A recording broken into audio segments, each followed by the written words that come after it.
Now, for this hour, we start with Australia. The Islamic State group has praised the deadly mass shooting at the Jewish festival at Bondi Beach in Australia, describing the attack as a source of pride, but stopped short of claiming responsibility. The message was posted on the extremist group's Telegram channel. Australian police say that they are continuing to investigate the attack, which left several people dead and injured, while stressing there is so far no confirmed link between the shooting and Islamic State. In a separate development, police in Sydney intercepted 2 vehicles and detained 7 men following a tip about a planned violent act, but authorities say there is currently no connection to the Bondi Beach attack. Meanwhile, Israel is probing possible state involvement, including a potential Iranian role, as international concerns over the attack continues to grow. Now, for this discussion, we welcome Professor Andrew Latham. He's an international affairs expert, joins us live from Minneapolis. Thank you very much, Professor, for joining us. Good to see you. Professor, now, what are we to make of this praise from ISIS? And how do you think this is going to be affecting the image and how Australia has dealt with this crisis? I think it's important to recognize that there was neither a claim nor probably the reality of a command and control relationship between Islamic State and the two attackers. It's not like somebody issued an order and they carried it out. That's not the way this works typically.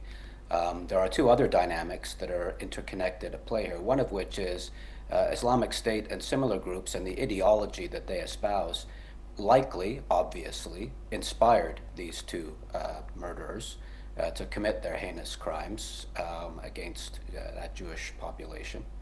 And on the other hand, even though it didn't issue the orders, ISIS is happy to capitalize on this event. It continues their efforts to project themselves as being relevant, as being players, and so to capitalize on this in terms of a media and social media environment is hardly surprising.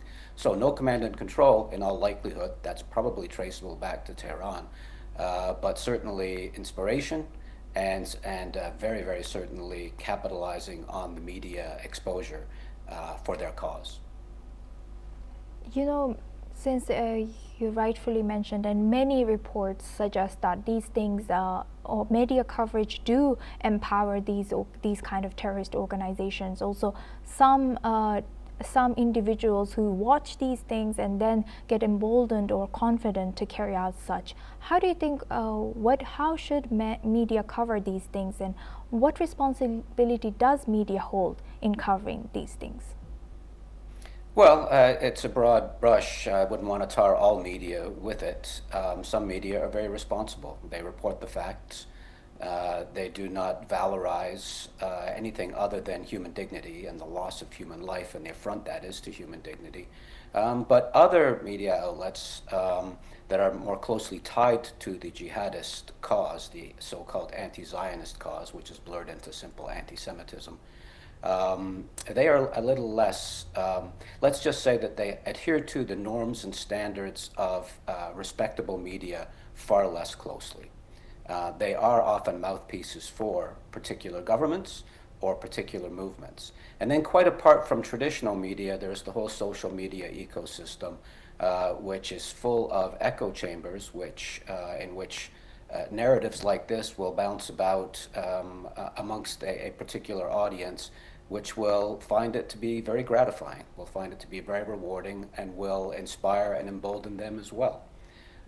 So we've really got these 2 media environments. I think one, certainly the conventional, traditional media is relatively responsible, and it's the way it's covering this. Others, not so much, and social media simply beyond the pale. Thank you very much for sharing that, Professor Andrew Latham. Please stay